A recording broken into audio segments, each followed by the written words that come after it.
ये आप मानते हैं कि मथुरा की जनता भगवान के आश्रय पर जी रही है?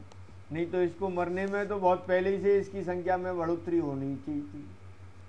हमारे एक संस्था के पहले संस्थापक थे, जो संरक्षक थे, प्रथम संरक्षक, उनने ये कहा था कि जब अधिकारियों के घर पर यमराज की दृष्टि होगी या 2-2 से 2.5 से लाशें एक दिन में जलाई जाएंगी या कब्रिस्तान जो है वो लाशों से पट जाएंगे, शायद अधिकारियों को या सरकारों को उस दिन का इंतजार है। ये हमारे कामरेड राधेश्याम चौबे मास्टर साहब जो इस संस्था के पहले संरक्षक थे, उन्होंने ये एक अपना वक्तव्य जारी किया था। और शायद मैं भी यही सोचता हूँ कि अभी तक इनके ऊपर कोई जू नहीं लग रही है। आपने देखा था कि डेंगू के प्रकोप से कितनी मौतें हुई थी मथुरा में जी। अब डेंगू के कारण क्या था, बंद और साफ पानी में अंडा देता है, तो यमुना का रुका हुआ पानी था, उसमें पानी आप एक टायर में से पानी को निकालने की बात करते हैं, कूलर में से पानी में से निकालने की बात करते हैं, अरे यमुना का इतना बड़ा पानी रुका हुआ पानी था, उसमें अंडे देते हैं।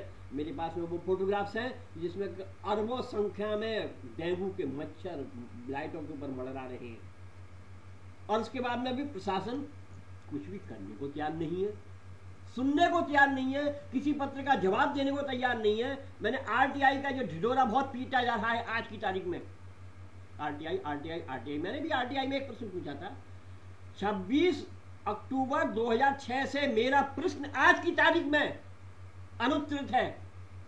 इसके लिए मैंने सबसे पहले डीएम मथुरा साहब से पूछा, 6 प्रश्न थे उसमें, 6 साल हो गए, 6 प्रश्न, 6 साल और 6 अनुत्तरित सवाल। मैंने दूसरे उसका रिमाइंडर दिया चीफ इंफॉर्मेशन कमिश्नर को, 1 साल बाद फिर तीसरा रिमाइंडर दिया, 1 साल बाद फिर चौथा रिमाइंडर दिया, और चौथा जब रिमाइंडर दिया तो मैंने माननीय सुप्रीम कोर्ट के मुख्य न्यायाधीश महोदय को भी उसकी कॉपी एंडोर्स की। अब मुझे ये बताया जाए कि यदि मांगी गई सूचना भारत सरकार के मुख्य सूचना कमिश्नर भी 1-2 साल से अधिक समय तक उपलब्ध न करा सके, तो जनता के पास में ऐसा कौन सा स्थान होना चाहिए कि वहां जाकर के वो अप्लाई करे कि उसको तरह से उसको सूचना के अधिकार के अंदर सूचना मिल जाए। वो प्रश्न क्या था, उसमें एक प्रश्न ये भी था कि जिस जल को आप मथुरा वृंदावन नगर की जनता को पीने के पानी के रूप में वितरित कर रहे हैं, क्या उस पानी को आप अपने परिवार सहित स्वयं पीते हैं? और यदि आप उस पानी को स्वयं अपने परिवार सहित पीते हैं तो हमें किसी प्रकार के किसी भी परीक्षण की आवश्यकता नहीं है, हम उसको मान लेंगे कि हाँ हमारे जिलाधिकारी महोदय इस पानी को पीते हैं, हमारे लिए पानी सेफ वाटर है।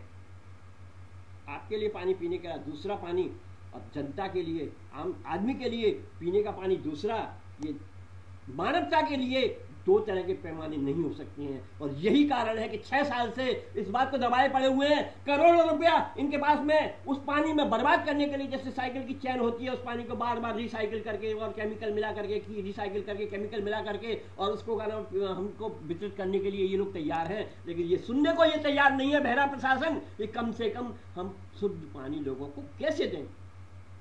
अगर कोई बताना चाहता है तो कान बंद कर लेते हैं, सुनना नहीं चाहते। हमारी कोई हम लिखते हैं तो उसका जवाब नहीं देना चाहते हैं। ये भारत की, अगर हम आंदोलन करते हैं तो हमें बताया जाएगा कि साहब आप हमारी रास्ता रोक रहे हैं, हमारी जनता को परेशान कर रहे हैं, हमके ऊपर डंडे चलाए जाएंगे। सवाल यह है कि बुद्धिजीवी वर्ग आखिर क्या करे।